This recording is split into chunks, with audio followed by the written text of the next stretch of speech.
Hello everyone. तो आज हम स्टार्ट कर रहे हैं अपना 8th साइंस का chapter number 2 health and disease. इसका फर्स्ट लेक्चर हम कवर कर चुके हैं, तो आज हम सेकंड लेक्चर पढ़ने वाले हैं, लेक्चर नंबर 2। तो सबसे पहले अगर आपने फर्स्ट लेक्चर नहीं देखा है तो इसी वीडियो के डिस्क्रिप्शन बॉक्स में जाइए, आपको पूरा एक प्लेलिस्ट अवेलेबल है, आपको पूरे का लिंक अवेलेबल है, आपको वहाँ से लेक्चर नंबर 1 लेक्चर नंबर 2 सारे लेक्चर मिल जाएंगे। तो पहले जाकर लेक्चर नंबर 1 देख लिए, फिर लेक्चर नंबर 2 आप स्टार्ट करिए। तो लास्ट टाइम हमने पढ़ा था हेल्थ और डिजीज़ के बारे में, हेल्थ क्या होती है, कैसे उसको एक्सप्लेन किया जाता है ना, वो सारी चीज़ें हमने अच्छे से कवर की थी। डिजीज़ के बारे में भी हम लोग ने सब कुछ जाना था, ऑल ओवर कि जितनी डिजीज़ प्रेजेंट है। फिर अभी नेक्स्ट लेक्चर में, इस लेक्चर में हम आगे पढ़ेंगे। तो आज हम जानेंगे इम्पॉर्टेंट डिजीज़, है ना। अब आप बोलोगे इम्पॉर्टेंट डिजीज़ क्या होता है, तो जो आज के डेज में इम्पॉर्टेंट डिजीज़ है उसके बारे में जानेंगे। तो बिल्कुल कोविड के बारे में हम बिल्कुल नहीं पढ़ेंगे, क्योंकि अभी तक ये आपके सिलेबस में इंक्लूडेड नहीं है। तो जो आपके सिलेबस में इंक्लूड है हम उन्हीं डिजीज़ के बारे में पढ़ेंगे, और जो इम्पॉर्टेंट है, जो आपको जानना चाहिए, हम उन डिजीज़ के बारे में देखेंगे। तो जैसे बहुत सारी ऐसी डिजीज़ है जो आज के टाइम पे प्रेजेंट है, उन्हीं में से एक डिजीज़ है जो बहुत कॉमन भी है और काफ़ी हद तक डेंजर भी है। उनसे कैसे प्रिकॉशन करना है, कैसे उनका केयर लेना है, हमें सारी चीज़ें हम जानेंगे। तो सबसे पहले जो हमारी डिजीज़ है जिसके बारे में हम जानने वाले हैं, है ना, जो इम्पोर्टेंट डिजीज़ है आज के टाइम पे, वो है डेंगू। तो आप बहुत अच्छे से जानते हो कि हमें ये डिजीज़ क्यों होती है और कैसे होती है। ये डिजीज़ एक मॉस्किटो की, यानी एक मच्छर के काटने की वजह से होती है, जिसका नाम है एडिस एजिप्टी, है ना, जो आपके एनवायरनमेंट में मिल जाता है। और वो कहाँ मिलता है, कैसे मिलता है, वो जानेंगे आगे। एडिस एजिप्टी उन जगहों पे पाया जाता है जहाँ पर स्टैग्नेंट वाटर होता है, यानी जल जमाव, यानी भरा हुआ पानी होगा, तो वहाँ पर एडिस एजिप्टी जो है वो जन्म लेगा। तो सबसे पहले हमें क्या रखना है कि हम जहाँ भी रह रहे हैं उस जगह का एनवायरनमेंट क्लीन होना चाहिए, वहाँ पर कचरा नहीं होना चाहिए। ज़्यादा से ज़्यादा हमें खुद सफाई का ध्यान रखना चाहिए, ताकि स्टैग्नेंट वाटर ना हो पाए, वहाँ पर कूड़ा कचरा ना हो, ताकि ऐसे जानलेवा बीमारी हमें वहाँ से ना मिल सके। ये होता तो है मॉस्किटो बाइट करने से, यानी मच्छर के काटने से, लेकिन ये फैलता कैसे है, एक वायरस होता है। जब ये फैलता है तो एक वायरस के थ्रू फैलता है, जिसका नाम है DEN12, तभी इसका नाम डेंगू रखा गया है, ठीक है। और ये आपको कॉमन नेम जो इसको है फ्लैवी वायरस भी हम बोलते हैं। तो वो आपको इस तरीके से पूरे स्प्रेड होते हुए वायरस के थ्रू हर जगह फैलता है। मान लो अब आपको उस मच्छर ने काट लिया है ना, और आपको फील हो रहा है कि मुझे वो वायरस आ गया है मेरे अंदर, तो आपको मालूम कैसे पड़ेगा। तो सबसे पहले हम जान लेंगे इसके सिम्टम के बारे में। तो इसका सबसे बेसिक सिम्टम है कि जो आपके आँखों की जो पुतलियाँ है ना, जो आई सॉकेट है, उसमें आपको हल्का हल्का पेन होने लगेगा। आपके हेड के अंदर एक्यूट हल्का हल्का पेन होने लगेगा, आपको एक्यूट फीवर आ जाएगा। ये सारी चीज़ें आपको धीरे धीरे मालूम पड़ेगी। और जो सबसे इम्पॉर्टेंट होता है, जब आप जाकर इसका टेस्ट कराओगे, यानी लेबोरेटरी टेस्ट जो होता है, वहाँ पर आपको ये मालूम पड़ेगा कि आपकी बॉडी में जो प्लेटलेट होते हैं, प्लेटलेट काउंट, आपका ब्लड है ना, ब्लड के अंदर प्लेटलेट और सेल्स अलग अलग, जिसको बोलते हैं WBC और RBC। तो जो WBC होता है उसको प्लेटलेट्स बोलते हैं, उसके अंदर प्लेटलेट्स होते हैं, ठीक है, वो आपका डिक्रीज होने लगेगा। ये चीज़ें आपको कहाँ पर मालूम पड़ेगी, लेबोरेटरी में, ठीक है। तो बॉडी में प्लेटलेट का काम क्या होता है, बॉडी में प्लेटलेट का काम होता है हमारे ब्लड को, यानी हमारे खून को गाढ़ा बनाना, ठीक है। अगर हमारे बॉडी में जब प्लेटलेट कम होने लगेगा तो हमारा ब्लड पतला होने लगेगा। तो उस वजह से अपनी बॉडी में प्लेटलेट एक बोलते हैं ना, एक लिमिटेड अमाउंट में जितना प्रेजेंट होना चाहिए उतना प्रेजेंट होना बहुत इम्पॉर्टेंट है। तो एट द एंड ये डिजीज़ इतना सीवियर है कि आपका डेथ भी हो सकता है। जो इसका लास्ट टू लास्ट केस है, उसमें इंसान का डेथ भी हो सकता है, अगर वो सही टाइम पे इसके प्रिकॉशंस एंड क्योर नहीं लेगा। तो आज के लिए इतना, मतलब इस डिजीज़ के बारे में इतना काफ़ी इम्पॉर्टेंट है। जितना भी हमने पढ़ लिया है ये बहुत अच्छा, ज़्यादा पढ़ लिया है, ठीक है। अब हम जो नेक्स्ट डिजीज़ के बारे में पढ़ेंगे कि हमारे नेक्स्ट जो इम्पॉर्टेंट डिजीज़ है वो क्या है। देन अपना सेकंड कैटेगरी डिजीज़ जो है, यानी नंबर 2 का जो डिजीज़ है, उसका नाम है स्वाइन फ्लू। एक टाइम पे बहुत तेज़ी से फैला था ये, हर जगह इसके पेशेंट दिखाई देते थे। तो देख लेंगे इसमें आगे क्या होता है। ये डिजीज़ एक एनिमल से हमारे अंदर आता है, और वो एनिमल का नाम है पिग, यानी हिंदी में आप उसको सुअर भी बोलते हो। तो हुआ क्या होगा, किसी इंसान ने उस एनिमल को खाया होगा और उसके अंदर वो वायरस रहा होगा, तो फिर उसके अंदर से इंसान के अंदर ट्रांसफ़र हो गया होगा। ऐसा कैसे होता है पता है? बहुत सारे वायरस ऐसे एनिमल में प्रेजेंट होते हैं, बट उनके अंदर जब वो होते हैं तो इनएक्टिव फॉर्म में होते हैं। हो सकता है उसमें उनको फेवरेबल कंडीशन ना मिल रहा हो, उनका ब्लड उनके लिए अच्छा ना हो, इसलिए वजह से उनको हार्मफुल नहीं होते, उनको कोई भी बीमारी नहीं फैलती उसके अंदर। लेकिन जब वो कोई मतलब फेवरेबल कंडीशन में, यानी जब इंसान के अंदर आया होगा वो वायरस, तो उसको लगा हुआ अरे यहाँ पर तो सब बहुत अच्छा चल रहा है, ठीक है, यहाँ पर मैं अपने आप को मल्टीप्लाई कर सकता हूँ और एक्टिव हो सकता हूँ। तो वहाँ से वो वायरस जब ह्यूमन के अंदर एंटर हुआ तो वो एक्टिव हो गया और एक ह्यूमन से दूसरे ह्यूमन के अंदर ये फैलने लगा। तो ये डिजीज़ सबसे ज़्यादा अफेक्ट कहाँ करती है? इंसान के नोज़ और थ्रोट में सबसे ज़्यादा अफेक्ट करती है। तो फाइनली इसका सिम्टम यही होता है कि जब किसी को ये डिजीज़ लग जाती है तो कैसा उसको ना ब्रीदिंग यानी सांस लेने में प्रॉब्लम होती है, बहुत ज़्यादा उसकी सांस फूलती है और उसका थ्रोट जो है वो सोर हो जाएगा, यानी सूखने लगेगा गला उसका, और उसको ब्रीथिंग के अंदर बहुत सी प्रॉब्लम होगी।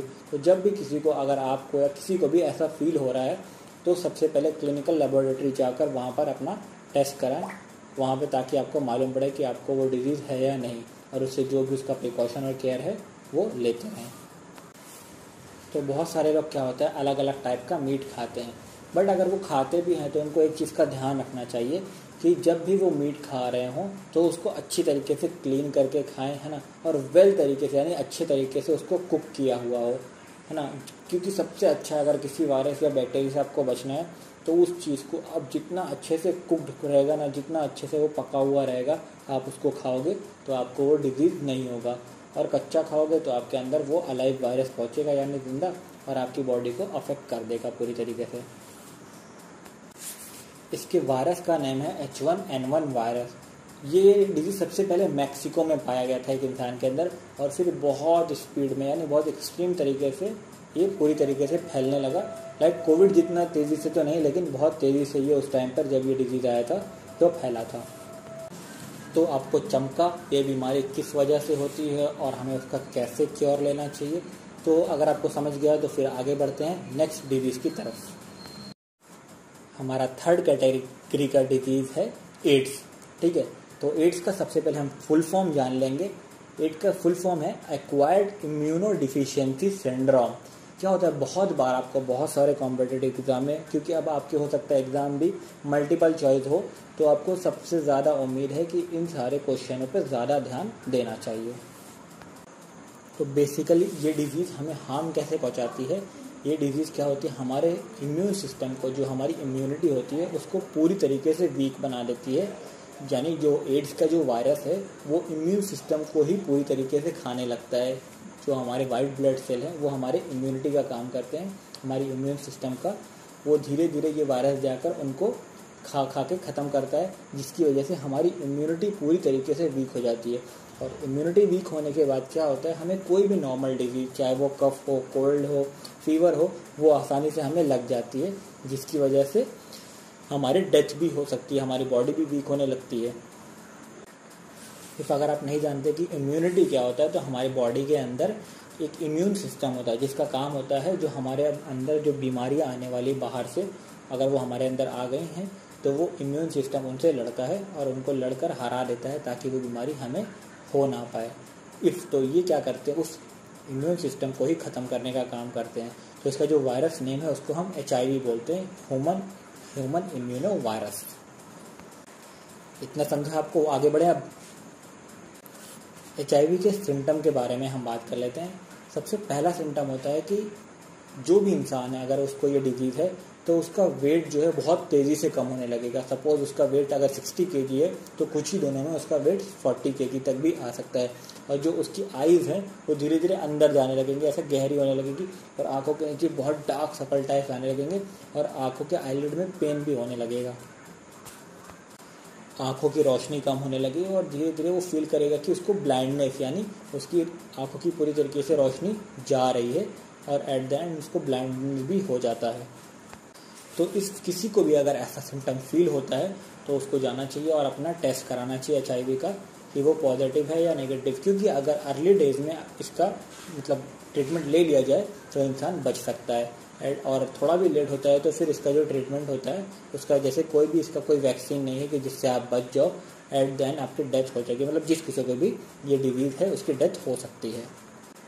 तो जिस किसी को भी ये डिजीज़ है वो जाकर लेबोरेटरी में ये दोनों मतलब ये भी बोल सकता है कि मुझे अपना HIV टेस्ट कराना है, और जो इसका पर्टिकुलर जो इसको एक साइंटिफिक नाम दिया गया उसके टेस्ट को, उसको एलिसा टेस्ट बोला जाता है। यानी लेबोरेटरी में जब आपको जाओगे तो वो आपका एलिसा टेस्ट करेगा और उसमें आपका कंफर्म हो जाएगा कि आपको ये डिजीज़ है या नहीं। एक और बहुत ज़्यादा अब तो लोग बहुत जागरूक हो गए हैं। पहले लोगों के अंदर एक मिथ था कि अगर किसी को भी HIV है, सपोज आपको भी नहीं पता या मुझे भी नहीं पता है कि ये फैलता कैसे है, मतलब 1% टू अनदर पर्सन के अंदर ये ट्रांसफ़र कैसे होता है, तो इसके बहुत सारे अलग वे हैं, आप अपनी हायर क्लासेस में पढ़ोगे। लेकिन जो बेसिकली जानने वाली चीज़ ये है कि अगर किसी को HIV है, आप उसके साथ घूम रहे हो, कहीं बैठे हो, बातें कर रहे हो, टाइम स्पेंड कर रहे हो, तो आपको उससे ये डिजीज़ आपके अंदर ट्रांसफ़र नहीं होगी। बट पहले क्या होता था, लोगों के अंदर ये बहुत सारा अंधविश्वास आ गया था कि अगर किसी को एड्स है यानी HIV है तो मैं उसके साथ मिल रहा हूँ या हैंडशेक कर रहा हूँ या बातें कर रहा हूँ तो मुझे भी उससे वो डिजीज़ लग सकती है।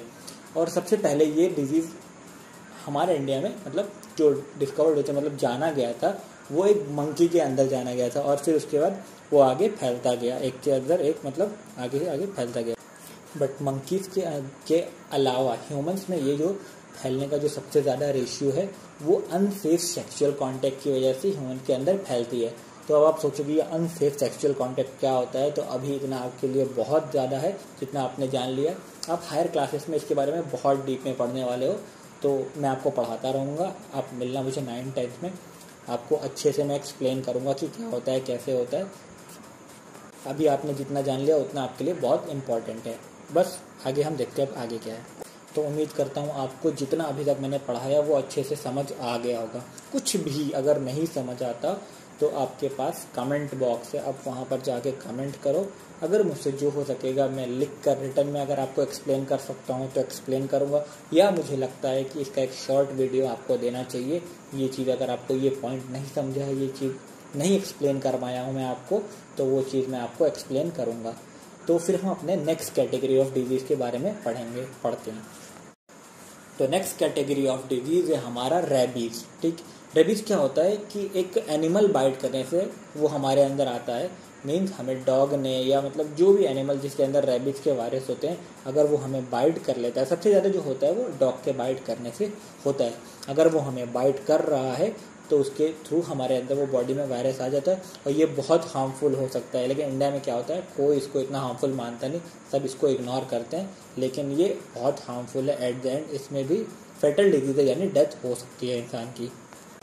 देन रेबीज़ एक वायरल डिजीज़ है, ये एक वायरस के थ्रू हमारे बॉडी में आ जाता है। और होता कैसे है, अगर किसी मतलब जैसे मैंने बताया ना कि ये एनिमल के काटने से होता है। अब वो एनिमल कौन कौन से हो सकते हैं, डॉग हो सकता है, कैट हो सकता है, मंकी हो सकता है, समटाइम रैबिट भी हो सकता है। तो ऐसा नहीं कि कोई भी रैबिट कोई भी डॉग आपको काट रहा है तो आपको रेबीज़ हो जाएगा। क्या होता है कि अगर ये वायरस उन मंकीज़, डॉग्स या कैट के अंदर है और वो आपको भी काट लेते हैं तो उनके अंदर से आपके अंदर ये वायरस ट्रांसफ़र हो जाएगा और आपको ये वायरल डिजीज़ लग सकता है। ये वायरस सीधा आपके ब्रेन के ऊपर अटैक करता है और क्या करता है, आपके मतलब न्यूरॉन को जाके वीक कर देता है और आपको बहुत हार्म पहुंचा सकता है। ये वायरस आपके न्यूरॉन्स को पूरी तरीके से डैमेज करने लग जाते हैं और बहुत सारे फोबियाज भी हो जाते हैं। जैसे फोबिया आप सोचोगे क्या है, तो फोबिया यानी डर। तो सबसे मेन चीज़ जो इसमें वो हाइड्रोफोबिया हो जाता है, यानी जिसको भी रेबीज़ हो जाता है, रेबीज़ के वायरस जिसके अंदर जाके पहुंच जाते हैं, उसको वाटर यानी पानी से डर लगने लगता है। वो पानी पीने से या पानी से नहाने से बहुत ज़्यादा डरने लगता है।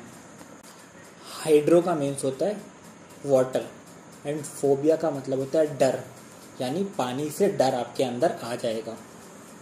और ये होता क्यों है, क्योंकि वो वायरस जाके आपके न्यूरल सिस्टम के अंदर जो न्यूरॉन है उसको जाके डैमेज कर चुका है और वो न्यूरॉन से आप अपनी सोचने की एबिलिटी धीरे धीरे खोने लगते हो। इसलिए आप ऐसी फालतू की चीज़ों से यानी हाइड्रो यानी पानी से भी आपको डर फील होने लगता है, क्योंकि कुछ ऐसे सेल्स किल हो जाते हैं, मतलब जो हमारे न्यूरॉन में तो कुछ ऐसे सेल्स होते हैं जो डैमेज हो जाते हैं, जो हमारे अंदर वाटर से फोबिया यानी पानी से डर क्रिएट कर देते हैं। जैसा कि मैंने आपको स्टार्टिंग में ही बताया था, ये एक फैटल डिजीज़ है, यानी जानलेवा डिजीज़ है कि अगर आप सही टाइम पे इसका क्योर नहीं कर पाते हैं ना, तो इंसान की मतलब जिस किसी को भी रेबीज़ का वायरस एंटर हो गया उसकी डेथ हो सकती है। तो ये जानना आपके लिए बहुत ज़रूरी है कि सम टाइम अगर किसी को रेबीज़ हो जाता है, किसी को कोई जानवर काट भी लेता है, तो उसको अपने प्रिकॉशंस के लिए 90 to 175 डेज़ के अंदर इसका मार्केट में वैक्सीन अवेलेबल है एंटी रेबीज़, वो जाकर इसका वैक्सीन वहाँ से ले ले। और अब तो क्या होता है कि गवर्नमेंट फ्री भी देता है इसका फर्स्ट वैक्सीन, तो जाकर ये ले सकता है अपने नियर बाई जो भी हेल्थ केयर मैनेजमेंट है, वहाँ से इसका वैक्सीन आपको मिल जाएगा। तो अब आप जान लोगे कि इसका सिम्टम क्या होता है। इफ़ समवन मतलब किसी को भी ये डिजीज़ हो गई है तो सबसे पहले क्या होगा कि उसको फीवर आने लगेंगे और लॉन्ग लास्ट फीवर आएंगे, यानी उसको 12 वीक तक भी फीवर आ सकते हैं, 3 मंथ तक उसको कंटिन्यू फीवर रहेंगे। वो गुस्से में रहेगा, चिड़चिड़ा होने लगेगा, घबराएगा लोगों से और पानी से डरेगा। ठीक है, तो आपको अगर किसी के अंदर ऐसे सिम्टम क्रिएट होते हैं और उसको पता है कि उसको डॉग ने या कैट ने कहीं थोड़ा सा भी बाइट किया है, तो फ़ौरन जाके उसको अपना टेस्ट कराना चाहिए।